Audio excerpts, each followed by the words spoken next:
All right, first step with the levers, we're going to go ahead and level these out, make it horizontal so they're sitting out flat. Levers are straight out here. We do have this reservoir cup that's going to be filled with just a little bit of fluid in there, and that's so when we open up this system, put this in there, we're not going to introduce more air. It's going to fall in with liquid. Very important to remember, for this whole setup to work, we need gravity to be involved. So we want to have that caliper much lower than your reservoir over here. So this is pretty decent right here, just short of being completely horizontal. If you're working with the rear, kind of a different story. Now that caliper is way up in the air, you could level it out. And if you go too high, then this cup ends up way up in the air. So you can either lower your repair stand, you can remove your caliper from your frame and just let it hang down on the floor, so we can have more of a downward slope. So caliper down here, cup up here, so bubbles can make their way up and get out. And then that bolt right up here, typically a 2mm or a 2.5. Make sure your tool gets in there nice and deep. If there's dirt inside, pick it out, get it nice and clean. Push down on that tool very firmly to loosen it up. Sometimes they're in there really tight. If you don't push down real tight, the tool's going to want to slip out and you start stripping that little nut. And then once that screw comes off your reservoir top, there's going to be an O-ring. So that O-ring is either stuck to your little bleed bolt or it's stuck into your lever here. So get a pick, get some good eyeballs in there. Make sure that little rubber O-ring comes out, because your bleed cup is going to have an O-ring on it already. So if we have 2 O-rings, we're going to get a leak. And again, if you have, they're most likely they're plastic threads screwing into metal lever here. So be very careful about that. Come in nice and straight, gentle, firm pressure. Tightening, very easy. We could strip the plastic threads real easy, so be careful with that. This particular brake system right here, this is a kind of an entry-level brake system, but you may run into this in some places. Right here I have a 3mm Allen tool coming in here. That's my shut off or close off valve. So it's like opening the faucet. You would open this counterclockwise and close it. That's going to allow fluid to come in and out. Here is where you're going to stick your hose for your syringe. So that's going to slide on. Boom, just kind of slips over. And if you have the appropriate tool, you can go ahead and push your little plastic lock. It's kind of almost like a lock ring. It's going to slide in and over if there's enough room. If not, then you just have to make sure this hose doesn't want to slip off on you as you're maneuvering it. So once that's on, you can go ahead and open your system there and start the bleed. If you don't have this type of setup, then it's probably a bleed nipple. So you're putting the hose on the nipple, and within that same nipple, you're getting probably a 7mm wrench, opening that up, cracking it open about a good quarter turn, and then letting everything flow. As you open it up, make sure the hose is not twisting with you, because this hose will want to go back and naturally want to close that valve off, and then you will have no movement with your fluid. And before anything can happen, we're going to go ahead and take off this plunger right here. This one is a little stuck, so you want to use your 2 knuckles right here. You're going to use these 2 fingers to pull this up and out. If you try and pull this, everything will shake. You might spill fluid. Hold your cup firmly. Whoa. Yeah, you can let it sit there, or you can take it out, put it aside. Now we're able to have fluid come off and fill the cup. All right, keep in mind that this may want to slip off. This particular one, this little lock does not want to fit in there, so it's not going to do me any good. If you have any air bubbles, try and get those air bubbles out first. This hose has a tendency to want to slip off. You may be able to maybe put it in your little holder here, but that puts a pretty good bend on it, and this is going to just want to slip off and fling liquid at you. So I'm going to go ahead and hold it over here. Try not to put too much pressure on it. We're going to open up this bleed valve counterclockwise, lefty-loosey, and then we're going to start pumping very gently. I'm going to hold the hose here, start pressing fluid down, and it should start entering the top of your cup. So once you're open, start pushing gently, and you can watch all the magic happen. Right now we're getting bubbles, so there's a lot of air in the system. And then we're going to start seeing some black stuff come out. If it's really black, then we know our fluid's very dirty. We got a lot of dust out and made it into the whole system, and it's contaminated. It's good to do this.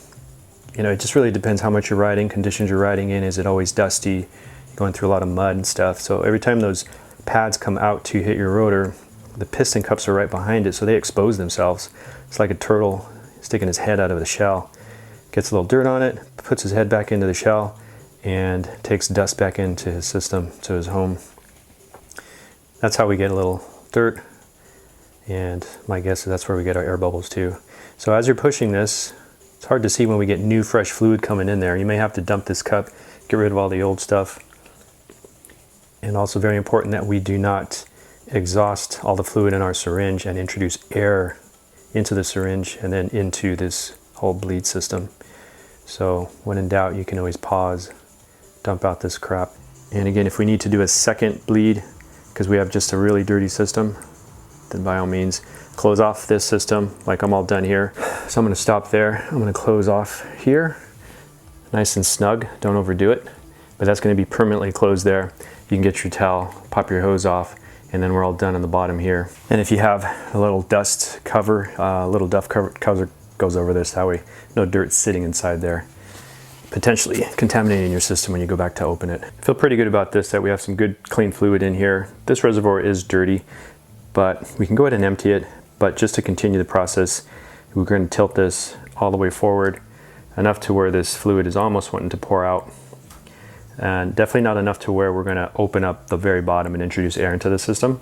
Just going to stop right there. Then you're going to go ahead and pump your lever, making sure that you do have that bleed block in your caliper.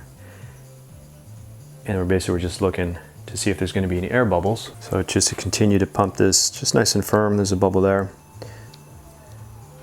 So by tilting it this way, we're tilting the fluid on the inside, forcing any air to go up to the top and exit. As we're pumping, it wants to force it out, and then it's going to pull fluid in. And then we're just going to tilt this again, opposite direction.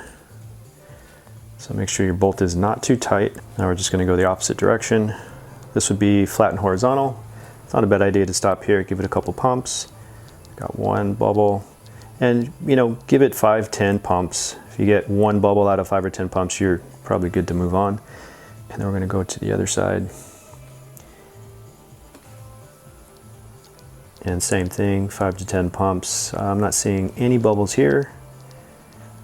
Lever feels good, by the way. If it does not feel good, if you're going to the handlebar, something went wrong and you need to go back and figure out what went wrong. If you have a leak somewhere, redo the process. So I'm going to go through this. I'll go through this as many times until there are no bubbles whatsoever. Just keep repeating the steps until you're absolutely sure no more bubbles are coming through. There's a couple, 1, 2, and that's about it. This lever feels great. And this is pretty normal. This would be a regular service. Again, it could be 7 to 12 months. If you're riding, say you're riding once a week in the dirt throughout the year, 12 months, I could see doing this, anywhere from 7 to 12 months, just as a regular maintenance, kind of like changing the oil in your car. You don't want to wait till there's a problem. You want to replace that dirty fluid, because that fluid does break down, loses its good properties that keep the system running nice. And once you feel pretty good about all bubbles gone, we'll level out here. Go ahead and put my plunger back in. Make sure you get that little kind of a push down, or sometimes it gives you an audible click, but not there. Okay. Now I'm ready to go ahead and take this off, and I'm going to grab a towel. And if you have a little bit of pour over, that's okay. And again, if you feel the system still dirty, dump your old stuff, grab some new stuff. So here we should be seeing some wetness, definitely pink, which is good brake fluid. And this is Shimano mineral oil, typically pink. It's not too bad here. I'm going to go ahead and put a couple drops on top, because when I put my bleed cap on top, I want it to push fluid out, have it pour out the sides, and it's telling me that I'm getting any possible areas of air pockets out of there, so there's no air in the system. I'm going to go ahead and put a couple drops of clean fluid in here, because I do want this very high when it's sitting almost flush, ready to just pour over. That guy right there. So this way, when I go to put my bleed cap back on there, it's okay to have a little drippage. When I put my bleed cap on there, I'm going to have some pour over, and that's just ensuring that we're pushing any potential air out, getting all the air pockets out of there. This does not have to be very tight. Get it firm, and just use fingertips to cinch it up, and then we're good to go. Not very tight at all. And then you can use some isopropyl alcohol or whatever to wipe down, get all the areas where there's any fluid. So now we can give it a test. We do have the bleed block down in the caliper, so it's okay to squeeze this. This will be another test here. So I'm squeezing, first point of contact, boom, right there. So that's pretty good. This particular system feels a little bit slow, a little sluggish coming in, a little sluggish going out, but overall pretty good. It all depends on what model. Do we have an entry-level model? Do we have just an old model that's just extremely dirty? Even though we clean this, it just, age starts to play a number. But as long as we're activating, we're getting brake. Of course, we have good stopping power, and then this retracts and releases your brake. So contact here, plenty of room to squeeze harder if I need to in an emergency. So just reverse order, remove your lead block out of your caliper, put in your brake pads, make sure everything's oil-free, fingers don't touch your brake pads, try not to touch your rotor. If you touch your rotor, go ahead and wipe it off with some isopropyl alcohol, but keep in mind when you wipe down your rotor, which only do it when you have fluid on there or you have some braking issues, squeaking, lack of braking power, because when you do wipe down your rotor, you're going to take off some of the good brake dust that's embedded into the rotor. So if you do that, just keep in mind that you're going to lose a little bit of braking power. You're going to have to go out in a safe area, ride, drag your brakes, ride, drag your brakes, just to get that brake powder from the brake pads back onto the pores or the porous surface area of the rotor. Once you're good at that. If you still have other issues, light squealing when you're braking, poor braking or stopping power, those are two different things. So you got your lever, that feels good, right? But doesn't mean you're gonna have good friction down here at the caliper and the rotor. So it could be two different things. We're looking at both of them. Definitely want good braking power. We don't want this lever to go to the bar. And then we also want good friction. So if we don't have good friction, something's on the rotor, something's on the pads. Maybe it's just a low-end system that doesn't have good power. Maybe your skills are getting better, so you're going faster and you need more braking power to stop you. Different ways to kind of diagnose what the issues are.